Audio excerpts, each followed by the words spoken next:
Hello and welcome to another episode of As the Dinosaurs Turn. And here we want to talk a little more about burnout. We talked about that a couple of episodes ago and how we were coping with that. And since we recorded that, it's been a month already. It has. And so I think that our burnout journey, recovery journey from burnout is getting better every day, it feels like.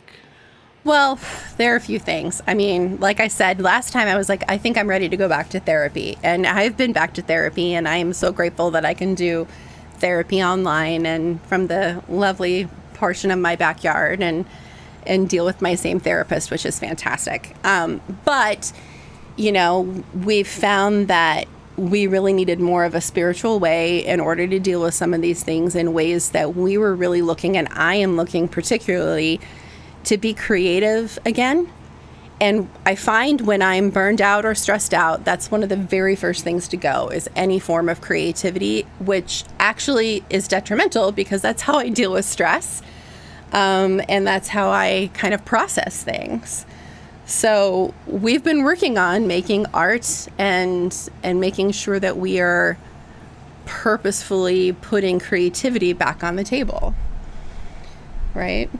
And I made you do this with me, like a lot of things. Well, that's nothing new. It's nothing new. He's along for the ride. He's like, sure. Yeah. So we're working on, well, what do we want to talk about first, the clay or the book? So I think that we have to start with the workbook and process. We're doing a 12-week process. We're on week 3 now, like it starts today. Better do some reading. But we're doing the artist's way, which is a classic way. My therapist said, I was like, I just wish I could figure out creatively, where my soul is, what I want to do, what kind of sparks creativity. And so as part of that, she said, you need to get this book. And I said, look, I have this. I've read it. I was prepared to do it all alone. And then I looked up and I said, here, read this because you need to do it too. Because it's a lot of the same kinds of things that we both enjoy, right? To help you work through process. So we start our morning the same. We drink our coffee, right? But now we also free write by hand 3 pages. And it's a brain dump. Nobody looks at it. Nobody needs to know anything. But I've been able to process a lot of things and get a lot of the things off the top of my head. And I constantly have a to-do list. And so that to-do list blocks everything. So that helps me get some of those things down and be able to deal with it all. And you have to take yourself on an artist date every week. I am taking art classes because I love this and I'm very excited about it. But you've been reading a lot about writing, yeah? Mm-hmm. And I think we're at the point where we're like, okay, we can start being productive artists, being creative again in our own ways. And so you have some great ideas, but where are you headed with this? What are you learning through this process? I guess I don't know yet. I still have the block of fear of starting, I guess, is my biggest thing and always has been the fear of starting, and I'm not sure why. I think it makes it real, and I think that that's the other piece of it, that starting something makes it real instead of just sitting down and writing because you want to write. That's your area, right? Right. Right. Yeah. So I think it's getting started and doing something that is creative is a risk. But again, you could treat it like your morning pages where you just write and you just do it for a period of time and nobody has to read it. Well, and allowing yourself to do something that's not necessarily your job, mm-hmm. I think is a big thing, and the guilt factor almost that comes into play of I'm doing something that's not productive. Well, right? It's productive in a different way, right? Mm-hmm. So it's productive in feeding who you are and creating something. But we're all fine, all of us in society are completely fine in spending time avoiding things that are productive, like sticking our head into technology. I mean, you were saying this morning, you wish you could just chuck the phone sometimes and just get rid of it because you waste so much time there. And I think that it's an avoidance tactic. right? It totally is. Even if we are learning things, like I'm using it to listen to books and I'm learning about clay and I'm watching what other people are doing with it and all this other stuff, you're learning about sound quality and mixing, and it's still an avoidance of doing something else. I think that we all four of us do that. We do. We all have ideas and of different things, and I look at that soccer ball. You can't see it, I don't think, on the camera if you're watching the video. That soccer ball has been there since, I think, Easter Sunday, when it was kicked for about 10 seconds around the yard, and it's sat there since then. And that, I can't criticize the children too much, because I think that you and I are a lot the same way. It's like most of our time is just spent like this, staring at our phone. Or dreaming and thinking about ideas, but not making those ideas come to fruition. Not you and acting on them. we do that a lot. Like, we live in the fantasy realm or the future or the planning area instead of making things happen. So we're in that point now where we have to start making things happen. And I think that that's one of those next steps for us to do, is to go with it. I think the burnout and recovery portion is being more aware of those things. I don't know, just being aware that that's what we need to change, and that things like sitting and staring at the phone are not productive. We've always known that. We have. I think we've said it a few times in the past, but I think now it's more like this really is something that we need to do. We need to take action on this, as opposed to just talking about it. But in addition to that, we have the energy and the mental bandwidth to take action on it and deal with it. Whereas when you're so fried and tired and burnt out on something, you don't even care. You're like, I know I should, but I just don't care. At least I got to that point. Yeah. And I would have to say that, even you're reading Stephen King's On Writing, and even he says, just write. The more you write, the better it'll be. The more you write, the more you actually have, right? I mean, it makes sense. Yep. Stephen King says he doesn't like doing the whole plotting and planning that a lot of authors do. And, it's different when you're kind of a prodigy like he is. It's easy to say, just write, and don't do all the plotting and the planning and the note cards and all that. Just write, and then you'll go back and edit it, and you'll clean things up, and you'll change it, and you'll add to it, but just do it. Get the ideas out. At the same time, though, we have ideas written down. I've seen it, right? And then you can plot and storyboard it all you want to, except that it's not going to make the world real. No, at some point you do have to just do it. Yeah. So, and I think that he might be a prodigy now, but I don't know. I haven't read all of his early stuff that he wouldn't even deem publishable. True. So I think that's also important for us to remember, and, I too am writing, and want to write more, and will be doing NaNoWriMo in November, and I've vowed that this will be the year that I will do it and be successful, because I'm not worried about getting other people through it, and I'm making the time. And so National Novel Writing Month of November is definitely a piece of that. It's part of my creative soul. You say on your Facebook profile, explorer in burnout recovery, working on nurturing my creativity. So what, in your explorations of burnout, what are some, we talked about this a few episodes ago, which was recorded about a month ago. What else is there to say that maybe you did? I felt like in that episode, there's more to say because we're still processing it. Always. So after another 4 weeks have passed, what else have you discovered on your burnout recovery voyage? Well, these are things that I think I knew intellectually anyway, but, the process in the beginning of of burnout happened way before the actual feeling it. And it is part of being that overachiever perfectionist, or being the person who wants to and shows care to other people first, and then feels guilty of putting myself on a list at all. And so seeing that, I love my mother more than life itself, but my mom did the same thing, seeing that she puts all of us first.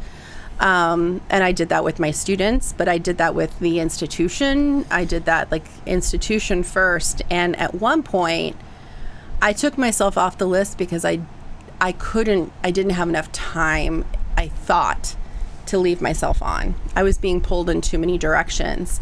And a lot of that is I felt like I had too many responsibilities to other people. And I did that.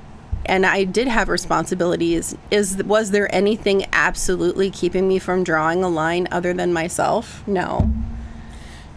I remember when Tyler was born. Yeah. In August of 2011. Yes.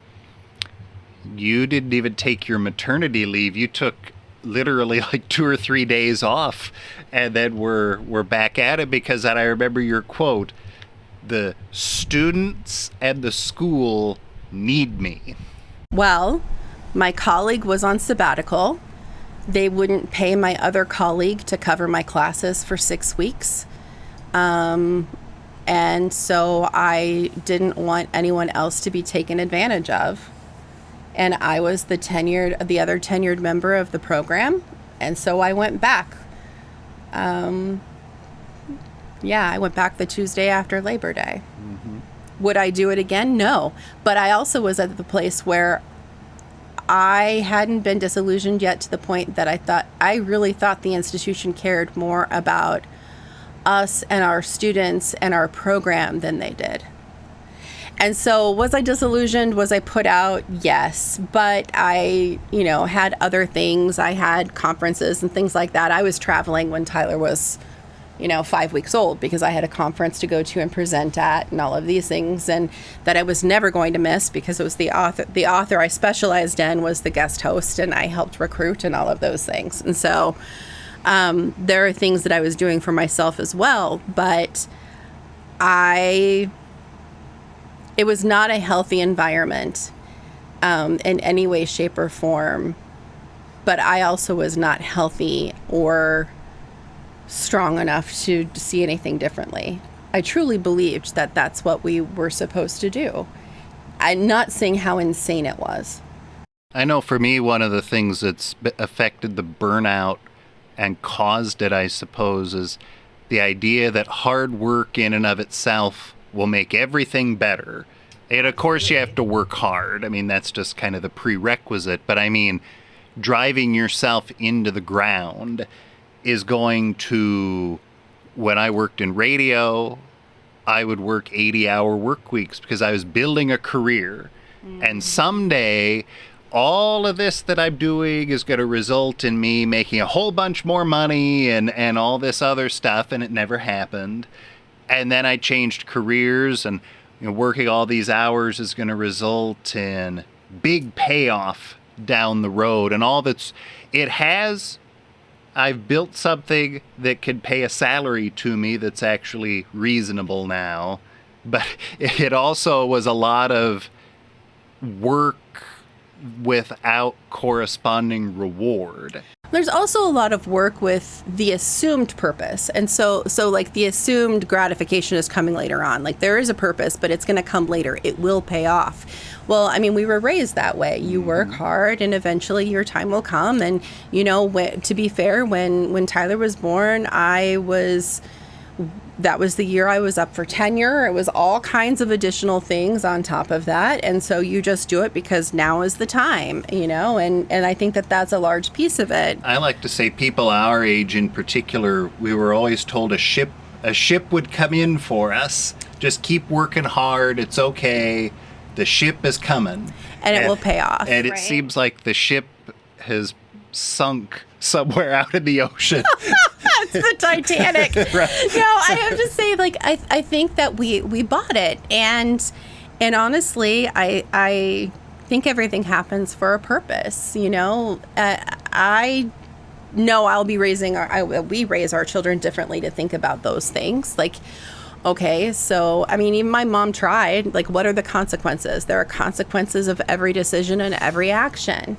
The consequence of me going back, early was that I was going to be exhausted and not fully healed, and I might push myself too hard. But there is a good consequence of that too, that I am moving forward in my career. I'm there in some type of routine, which I desperately need as a person in order to kind of set some boundaries and help with some of those things. And that I was going to be doing the work that I loved and all of those other pieces, right? I think that I was blind to when the work no longer became worth it. And I don't know when that happened, really. But I think it's when the work and disillusionment reach a certain crisis. River Beach visitors have arrived. Come on, Watts. Come. Come. Good boys. Lay down. Oh, yeah. I don't know when the work and the disillusionment, where the disillusionment really took off. I think that it started in 2008 with the financial crisis. I know that it really, I never recovered, and am now working on recovering the ending of my department as I knew it. And those things come out as fear, and I process those things through dreams and talking with my therapist. I have this recurrent dream that everything is going to come to a point where I feel lonely and that I'm working hard again, and that I'm just kind of like, what do I pour myself into if I need something? I don't know. And that scares me. But really, it's the idea of being vulnerable, and the idea that from the time I was little, my mother said to me, never become financially dependent on a man. And in her world, that was right. Make sure you have your education, because you absolutely can fall back on it. Nobody can take that away from you. And that is all still true. But at the same time, I am now more financially dependent on you than I have ever been, right? But there was a long time where you were completely financially dependent on me. That's true. And I think that that's part of it. That's part of the relationship and the growth that we're realizing, that this gives us opportunities to build something more and something different. And having any option of the world was overwhelming. And that what I realized was I need things to become more organic, and let them go through their time and their process rather than trying to make things happen. Because making things happen has never worked, right? I mean, I can make all kinds of things happen, but it's never been the reward or the satisfaction that I want. And so pottery classes are just feeding my soul left and right now. It's something I've always wanted to do. I was going to take a pottery class and audit it, and when we taught pottery at the college, and I was like, I'm going to do this. I've wanted to do it forever, and now I am, and I am. I found a community that's great. We're talking, between 8 and 12 other people there working on pottery in different ways, and we're all working on different projects, and some are there just for studio time, and then there's an expert in the room to help guide you and work on those things with you. I think that being in that spot has been fantastic. Could I have done this and gone to the art center downtown? Absolutely, I could have. There was something I needed to be in this spot to make it happen, though. And I'm practicing my Portuguese, and they're practicing their English, and it's just a good spot. I think on things like that for us, it's like we needed permission to be able to do those things. So yeah, you could have done it where we were, but yet, I don't know, we never gave ourselves permission to do it. Absolutely, because I've always wanted to be an artist and a writer, and I have quite a bit of a hippie soul that I joke about, but I really do. But I've never given myself permission to actually be those things, because you can't make money at it necessarily, or it's not a guarantee. There's not a lot of security. There's not a lot of stability. And that's what I was working for. And letting all of that go, realizing that there was no security and stability. It was a whole bunch of lies and bunk that people fed you, is cathartic in a lot of ways.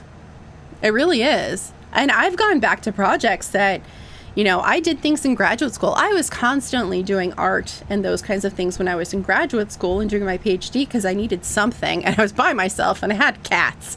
It was me and my cats, art and my work, and some friends that we'd go out and have beer every, you know, week or so. But I picked up my cross stitching again. You know, I used to do that a lot. Like we'd sit on the couch and, you know, we'd watch a game or whatever and I'd cross stitch. But I quit doing that when we had kids because it requires so much concentration that I couldn't concentrate enough what was going on because I was afraid somebody was going to kill themselves or something. Like I'd lose track because we're not talking easy. We're talking like full-fledged art cross-stitching, like where you're mixing threads and you're mixing colors and you're doing all these things to create effects.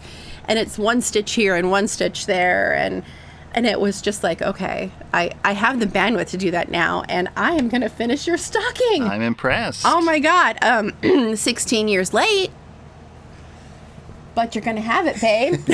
Right. So I think it's all of those things. Mm-hmm. You know, I didn't give myself permission to do those things. So this has been building for years. I knew a number of years ago for both of us that we were headed down the wrong path. Sometimes it's hard to know what the solution is, though. And I guess a lot of people listening to this, if they're burned out or disillusioned or whatever, you don't have to move to another country. You're welcome to join us. We would love to have you here. Right, you can, but it's not a prerequisite to move to another country. I just felt like for us, we needed something drastic. I said that in the Burnout podcast that we did, that we needed a drastic change that like shook us out of the world that we were in and put us in a different set of circumstances. But I think more than that, we needed to be like, screw it, we're doing the bucket list now. This is a bucket list item and we're putting it first and we're doing it. We're not waiting for someday anymore because someday might not ever come. And I think that's the big thing. Like we were working for one day and for someday, and we had these ideas of like, maybe one day this will happen. And instead we're like, well, one day is now. And I think that even if it's just making the decision of, I've always wanted to take this class, and so I am making sure that I do this and that I take that time, then great. If it's I'm going to get up and I'm going to write for 10 minutes every day and see if anything comes out of it, then great. You know, like what do you need and where are you on that spectrum? I was at I need to, I'm like, I probably need to be sent away for detox and therapy, and maybe I needed to go to rehab types of burnout. Like it was really bad for a while. And I have to say that being where we are now, and being now 5 months into this process, I'm now starting to come out of a fog that I think I've been in for years. So this was not going to be an easy thing for me. This was not going to be a summer vacation, you're not teaching. It's not going to be you've got your semester sabbatical. If I had the full year sabbatical and could take half pay and all of those things, maybe that would have worked for me. But we could never in the U.S. take a half pay. Because our costs of living were too high, and so we needed to have made other financial decisions for that to happen. So you're going to be recording some little videos on clay. I right? am. I'm going to share some of my processes with you. So I've started pulling things together. I found a fantastic place that I feel very much at home. For those of you who, you know, have been my dream crew and we've had conversations, I'm like, I really want to open like a collective type of thing. It's where everybody works together. It's a cooperative. Everybody owns a piece. You work on your own specialty kind of thing. And it's just a home for people to express themselves and all of that. I'm like, someday I'm going to have something like this. Like, we're going to have land. We're going to have a bunch of tiny houses. People are going to come out and do their yoga, and we're going to be self-sustaining. And yeah, I know. So as far hippie as you can make it, I'm going to build my own commune. But I found a place that is very much in line with who I am and what I want. It's owned by a group of friends. There are 4 artists that own it. And during the day, they sell their art in the front. And in the back, they have a workshop for themselves, and they have their kiln that they all share. Some of them do digital art. They don't all do pottery. But then they teach classes, like 2 nights a week and on Saturdays until noon or 1. And that's how they pay the bills. And so everybody there is exploring some creative side of things and working on projects. But it's like you create your own community. And I've loved that. And I still like the day workshop things, but I realized that wasn't enough of what I was looking for. I was looking for lots of techniques. And so I've been working on techniques. I have learned that the old coil bowl that everybody makes in elementary school, I still suck at it and need to practice it. It's not good. Slab pottery, I'm very good at. Pinch pots, still not fantastic. I went with you to one. You did. It wasn't one of your... It was a different thing, but it was a pottery class. I know we can go pick up our stuff this next week. I'll go pick it up. Okay. But we did pinch pot cups, right? And so that wasn't always easy. And Jason's became a pasta bowl. A bowl. It was more, it's a bowl. It'll be coffee filled. Right. But yeah, so we promised that we'd take video of that. But I have to say, like, now I'm doing sculpture. So I'm doing clay sculpture. And then I have to go and I worked on a whole sculpture and pulled it all together and free-formed and put all this stuff in. And, now I have to go back, after our vacation. Everything's closed for the next 2 weeks for vacations. And so when I go back, then I have to cut the thing in half and hollow it out. I'm like, I spent all this time carving it, making it pretty, and now I've got to hack it in half and cut out its guts and stick it all back together and see how it goes. But I'm good at that part. Like, the sculpture part is a lot of fun, and I am good at that. I'm good at slab pottery and putting those things together, and it's really coming together nicely. And so I can hardly wait to take time with painting and glazing and all of those things. So I'm excited. I'm going to learn how to throw pottery. That's one of the next ones. I'm going to take every class they have, so just be prepared. All right. Well, we'll keep you posted on our burnout recovery periodically and pottery and all that. So catch us again next time on another episode.